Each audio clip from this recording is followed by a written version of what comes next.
41 বছৰীয়া এখন ছোৱালীৰ মাদ্ৰাছা, য'ত শ শ ছোৱালীয়ে প্ৰতিদিনাই লাভ কৰি আছে দিনী শিক্ষা, যাৰ নেতৃত্ব বহন কৰি আছে মুফতি নুৰ আহমদ চাহাবে।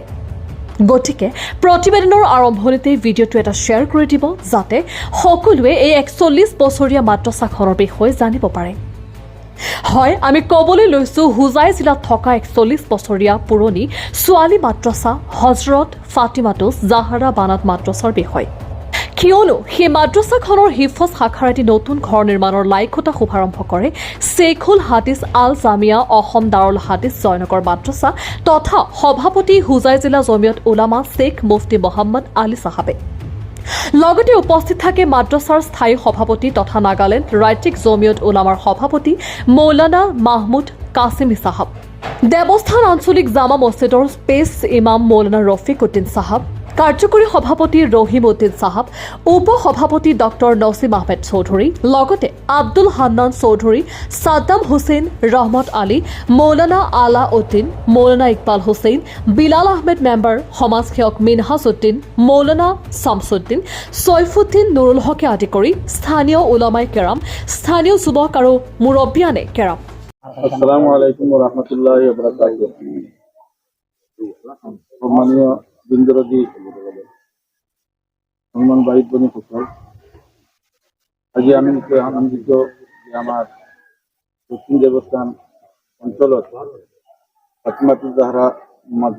বানাত মাদ্রাসার সংলগ্ন এখনই ছোৱালী হাফিজি মাদ্রাসার আধারশিলা স্থাপন করা হয়েছে। অসমত বিশিষ্ট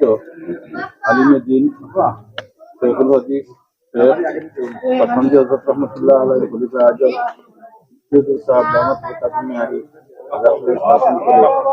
আৰু সমূহ ৰাজ্যত লৈ দোৱা কৰে যাতে আল্লাহ পাকে মাদ্ৰাছাখন কবুল কৰে।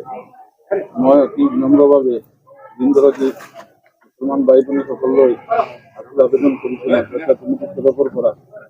এই ঘৰখন বনাওঁতে যথেষ্ট টকাৰ প্ৰয়োজন হৈছে আৰু আপোনালোকে জানে যে এই অঞ্চলটো আৰ্থিকভাৱে অতি দুৰ্বল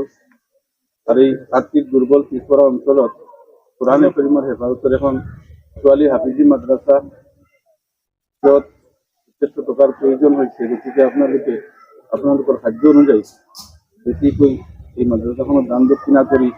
কম সময়ৰ ভিতৰত যাতে ঘৰখন সম্পূৰ্ণ হৈ যায় আৰু ৰমজান মাহৰ পিছত যাতে এই নতুন ঘৰখনত আমি ছোৱালীসকলক আল্লাহ পাকৰ পাক কালাম কোৰাণে কাৰিম